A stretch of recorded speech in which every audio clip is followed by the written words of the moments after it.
After we did our story, 5 days later, Indonesian authorities went to Benjina and began interviewing a couple guys to see if this was really going on. And the guys came and said, yes, we're being whipped by stingray tails, we're being beaten up, there's people who are died, let me tell you their names.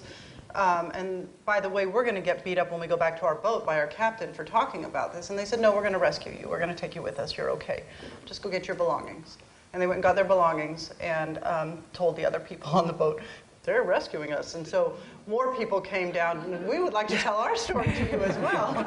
And in the course of about 90 minutes, more and more people were coming into this small office in the fishing company, at which point they went out with bullhorns, and they had people speaking Laotian, Cambodian, Bahasa, and Burmese.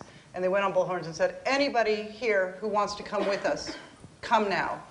And then people began running out of the woods, out of the jungle, out of the fishing company. They began jumping out of boat windows and running up the dock, and there was a gathering of first 100 and then 200, and then as it started raining, some 400 men all gathered. And they said, we're taking all of you. How many of you want to come? And everybody raised their hands.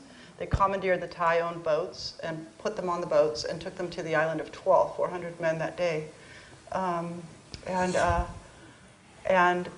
it's a hurricane rescue center. And so they were set up with kind of bedding and clothes and toiletries, and they began the process of identifying all these people and giving them back their names and working with their embassies to give them identifications. What's your birthday? At this point, Margie heads over there and says, we heard all these stories one-on-one from, stingray tail, whatever, let's survey them. And I was like, sure, let's do it. And so we wrote up surveys in 4 different languages and passed them out to everybody. When it's like you're all gung-ho at that moment, and then when the data entry moment comes. Oh my God, why did I ask 19 questions? But their stories were terribly consistent with police involvement, with being beaten by stingray tails, with bodies being thrown overboard. We asked how many had been beaten, how many had seen someone killed.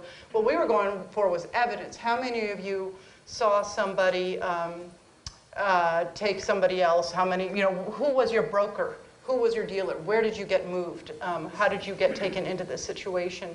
And so their stories were very consistent, and one story that emerged from that was very consistent was between the time when we reported and the rescuers arrived, boats had fled with men on board. And that's when Robin began telling me I had to find the boats as well.